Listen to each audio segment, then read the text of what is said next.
Hey everyone, welcome to a new video, welcome to my channel. My name is Maika. Today I'm going to be reviewing 10 recent eyeshadow palettes for you. I have been trying out loads of the eyeshadow palettes that I featured in my August eyeshadow palette haul, and by now I have given these all enough a try to have used every single shade in the palette at least once.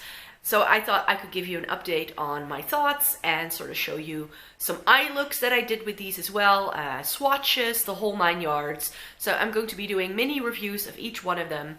And yeah, let's just get started. Before I'm going to talk about any of these palettes, let's just address what's on my eyes right now.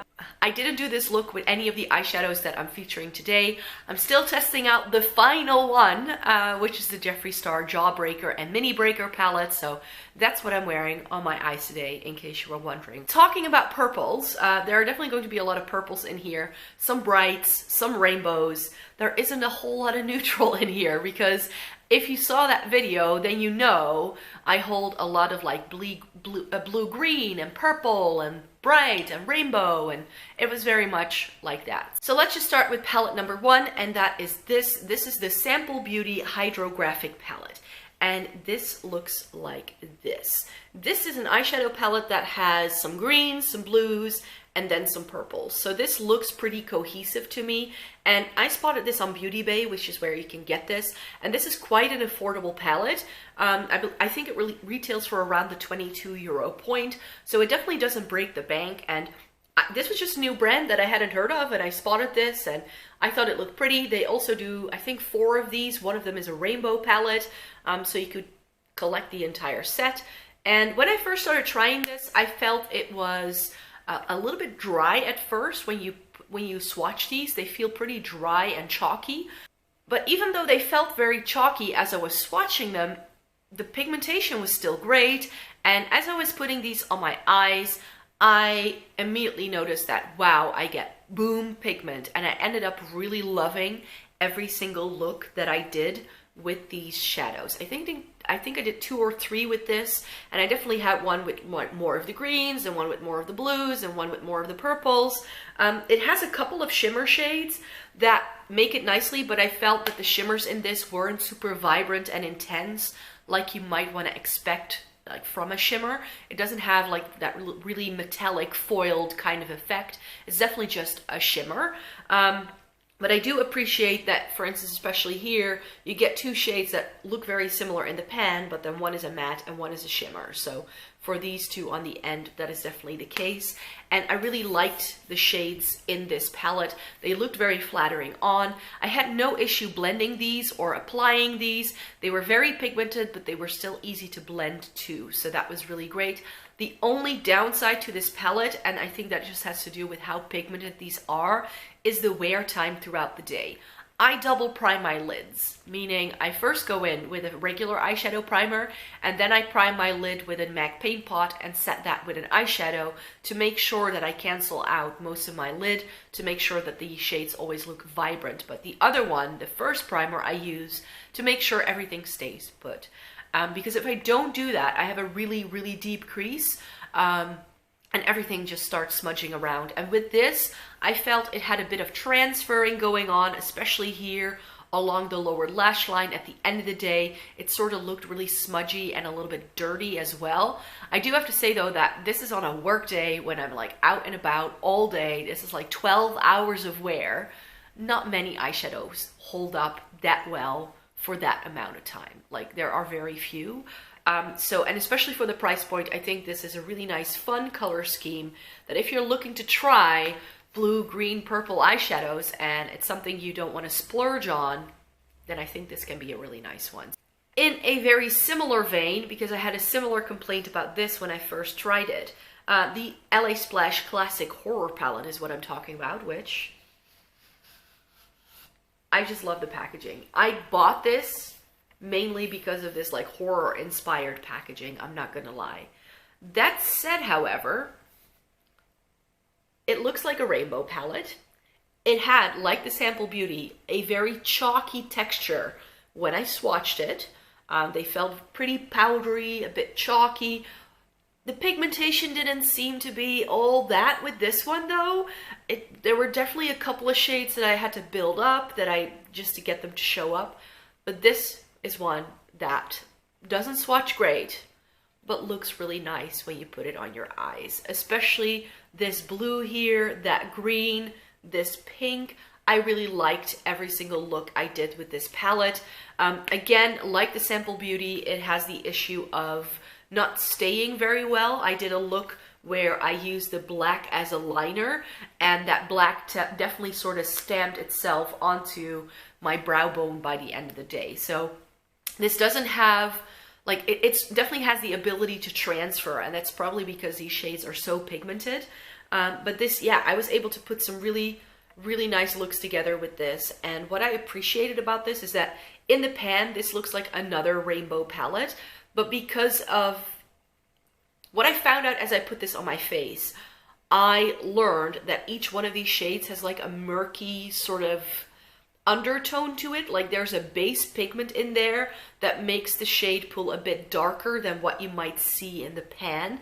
And while that could lead to a very muddy look very easily, I actually found that it really worked with these shades for some reason. It made them just a bit more wearable almost. It made them not as sort of like boom in your face vibrant, but it just made for some more wearable looks. And yeah, I really enjoyed this. I don't understand why not any more people are talking about a palette that not only has pretty packaging, but also has really decent quality. Again, like the Sample Beauty, this retails for about 22 euros, which is like Zoeva sort of range, and I do feel that this is up to par to Zoeva quality, if that means anything to you. The surprise palette for me was definitely the Strop Cosmetics Creepy Cute.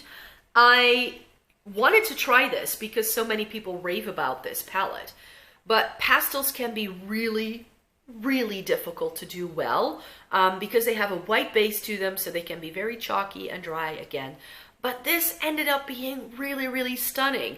I do have to say that the peach and the pink are very close to my skin tone, so they don't really look very distinct on the eye, but this is the row that I really bought it for because those kind of shades I don't have a lot in my collection. So that pastel-y purple and the blue and like the minty shade, that's what I bought it for. I do think that the black and the gray are a little bit out of place with this.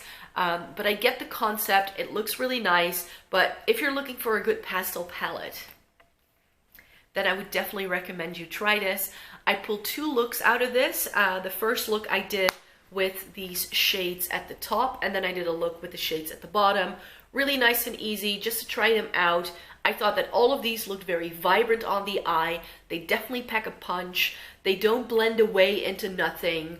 I was very impressed with this and the quality that it has. If I had to give any brand that I've tried in the past couple of months a medal for outstanding quality, it would be Menagerie Cosmetics. This is their Dragon Child palette, which has been discontinued, and this is still branded as Makeup Monsters, and Makeup Monster is their old brand name, but now they're called Menagerie Cosmetics.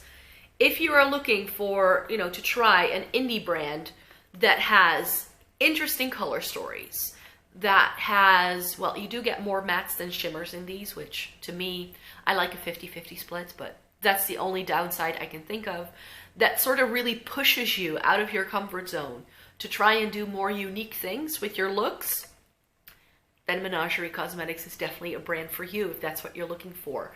This Dragon Child palette is absolutely stunning. I also tried their Feral palette, which I also loved, but let's stick to this one for a minute, because if you look at this, maybe you are like me and you look at this and you go like, what am I going to do with that?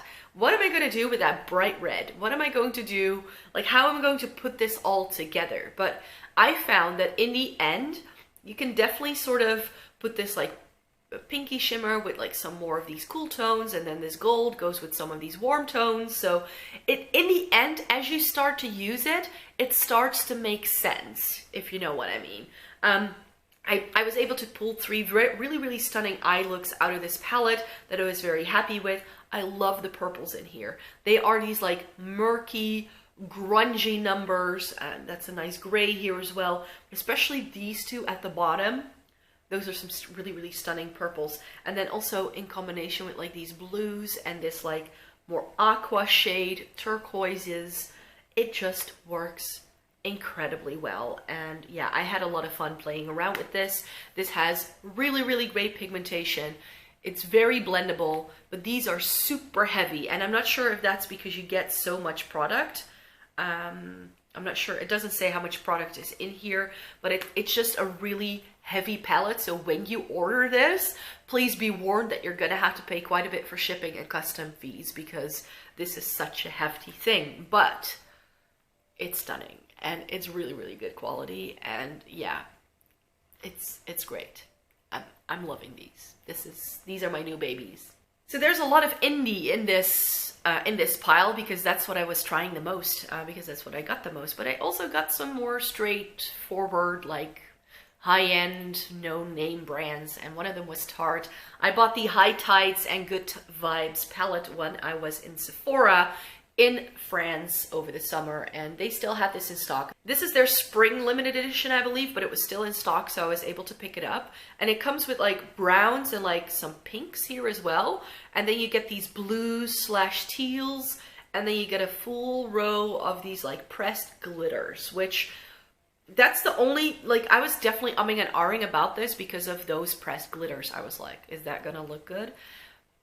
I love this. I really, really enjoyed. I did 3 looks with this. I wore them to work and nobody was going like, are you wearing glitter on your eyes? Like, nobody had that, because these, if you want to make glitter wearable, then this is the way to go. This is the way to go. I did one look with these like blues and then this and this. I put this on the innermost part of my lower lash line, and I put this one all over the lid, and it looked really, really nice, tapped over. I think it was this shade right here. It looked really, really stunning, so that was great. I used this one in a very basic look that you saw me film a video with, and then I was just left with these pinks, and this was such a nice, easy day-to-day look to do. I just put this all over my crease and all over my lid. I tapped the pink on top of it, and I was done. And this is just a really, really stunning palette. I love the packaging with the little turtle. I just think it's really nice. And it has water in there as well, so if you move it around, it sort of moves around as well. So yeah, I was really happy with this. Really nice quality, really nice blendability, great pigmentation. The glitters, of course, do need a glitter glue to stick to, but I was able to put looks together with this and wear it all day, and I didn't have glitter falling all over my face. Now that, to me, is a good glitter palette. Let's talk this. This is the Certify Affinity 2 palette. Now, you saw me mentioning that I was going to buy this, that it was on its way, and it came, and I tried it out the other day, and I did 3 looks with this, using every single shade that's in here. And I was afraid, because I also ordered the Ace Beauty Oceanic palette, which is coming up in a minute. And I was afraid that since they're both blue-green, that they would be very similar. But I don't think that a single look I did with this looks like one of the looks that I did with the Ace Beauty palette. Now, correct me if I'm wrong here, but I feel that they are both offering something very different and unique in the blue-green spectrum. This one has some really, really nice duochromes. This one, and this one here. And they really add a different level to this palette. They are a bit thin, so they work best if you layer them over another shadow.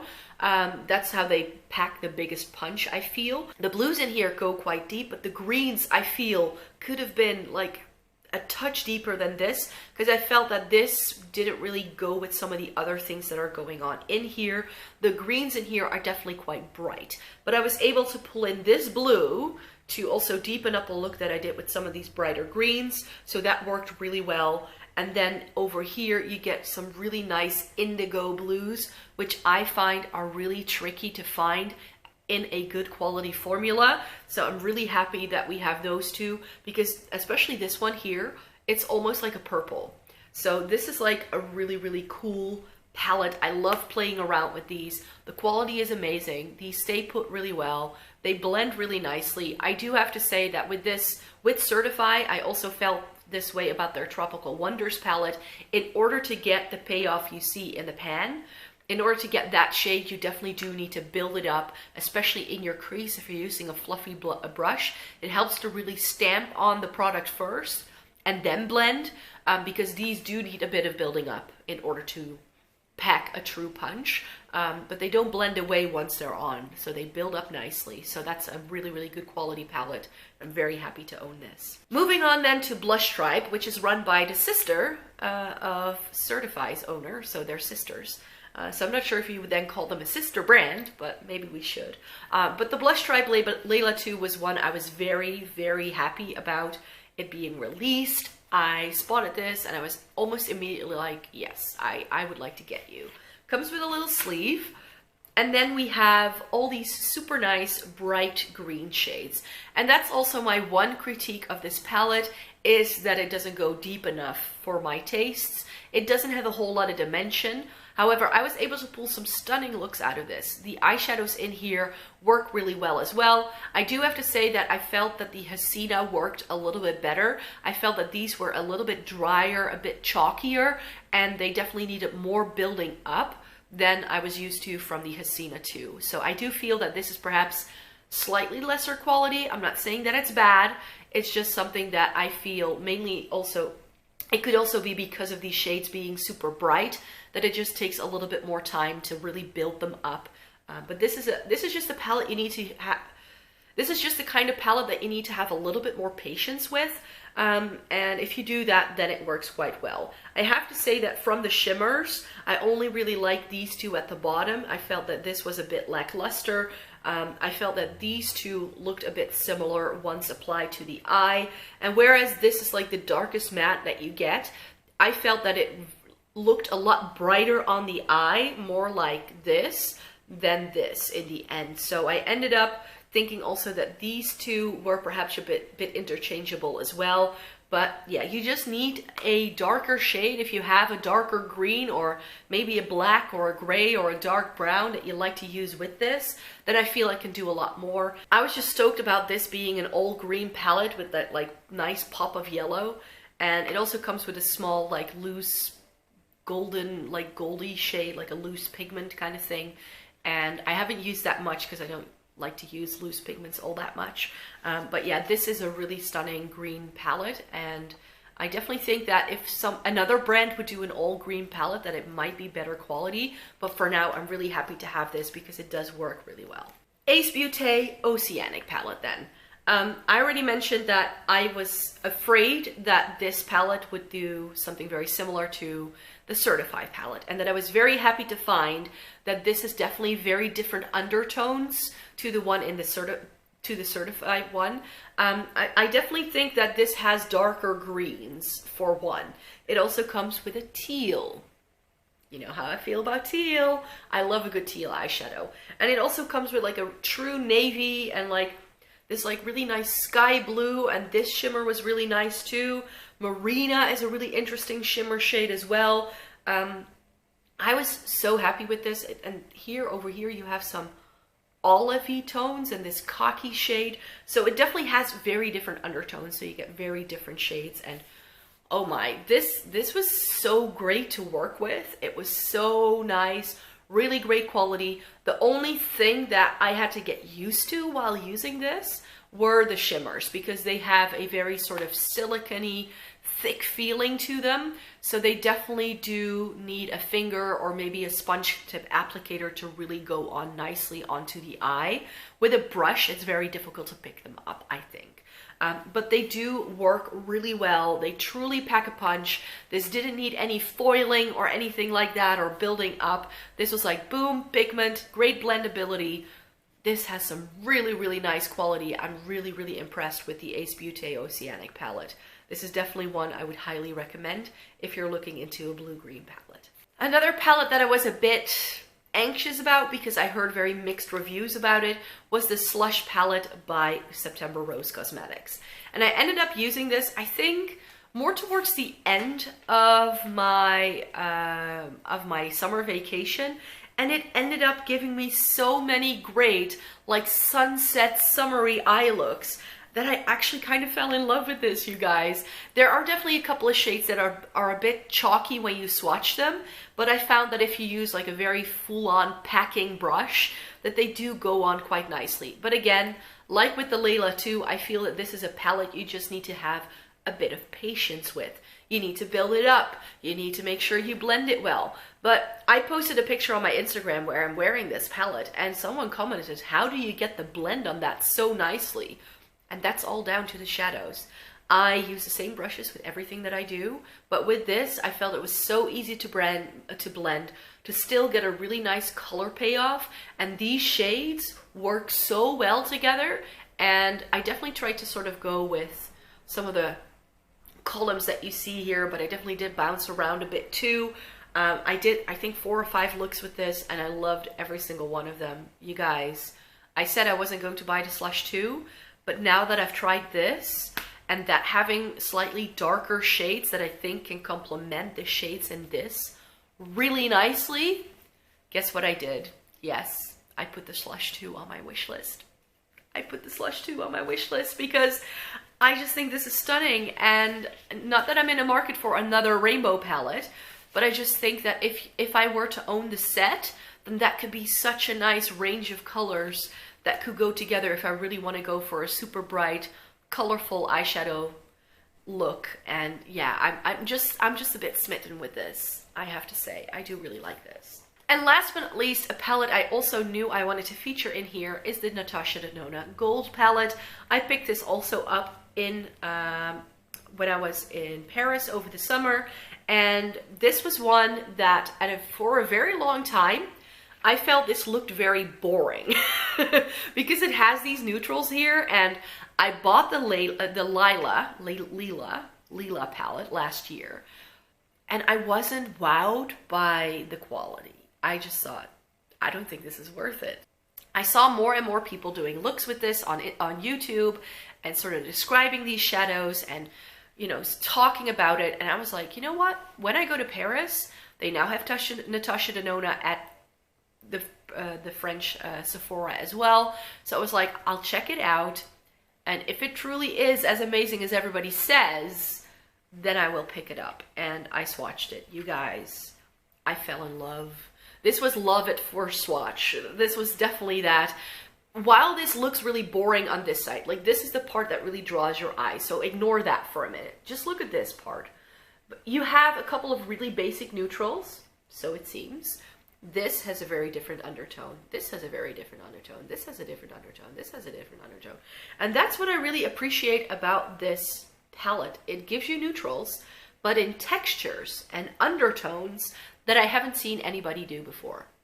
And that's why this palette is very unique, and why I just want to rave about this for a minute. I definitely did sort of like 2 looks with more like these browns and these neutrals, and then I also did a look with more of like these greeny, tealy shades here. And this is just such a great palette. These shimmers are stunning, and then you get a couple of really nice mattes to tie it all together to really create looks that just look really great.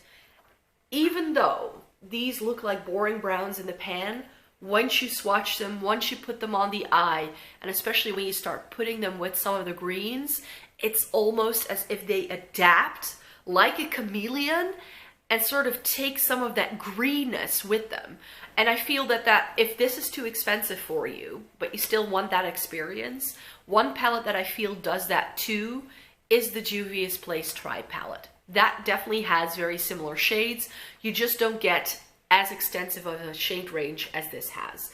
And it's also not as neutral. That is a lot more warm-toned and a lot more orange, you could say, in some of the more neutral shades than this one is. So I still feel this is very unique, and it has a couple of really stunning shimmers. And I finally get the hype. I finally get why people are raving about Natasha Denona, because this palette, this is sort of like my new baby. I am itching to stop using new stuff It's getting to that point where it's getting too dark in the morning. So this is how I usually do this. I do makeup looks before I go to work, snap a picture, I'm out the door. The pictures you're also seeing, that's how I did that. Like I do this before I go to work.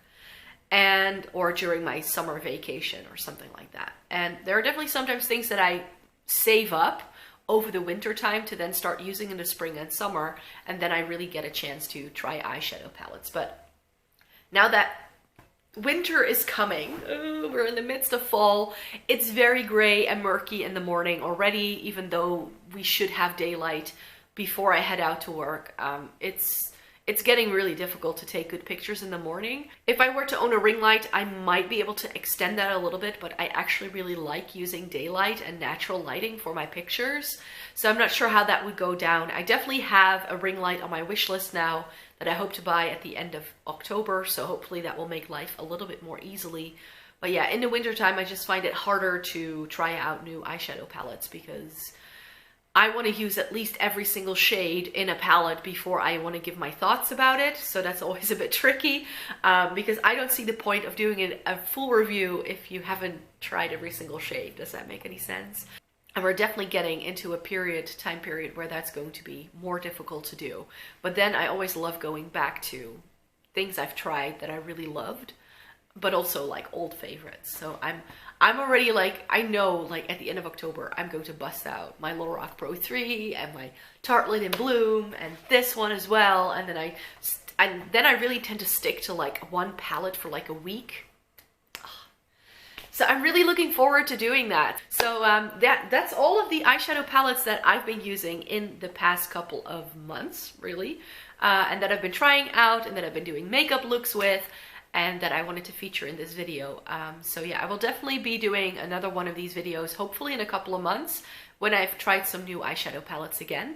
I definitely want to pick up the Urban Decay Naked Honey, so that will definitely be featured sometime, I'm sure. Yeah, let me know in a comment down below which one of these you really like and which one you would like to get for yourself, for instance. I do these videos also to try and be helpful and show you the versatility of these palettes and what you can do with it. So I hope this video was useful. Thank you very much for watching. Give it a thumbs up if you liked it. Subscribe to my channel if you'd like to see more by me. I make new videos 3 times a week, so I hope to see you in my next video. Bye!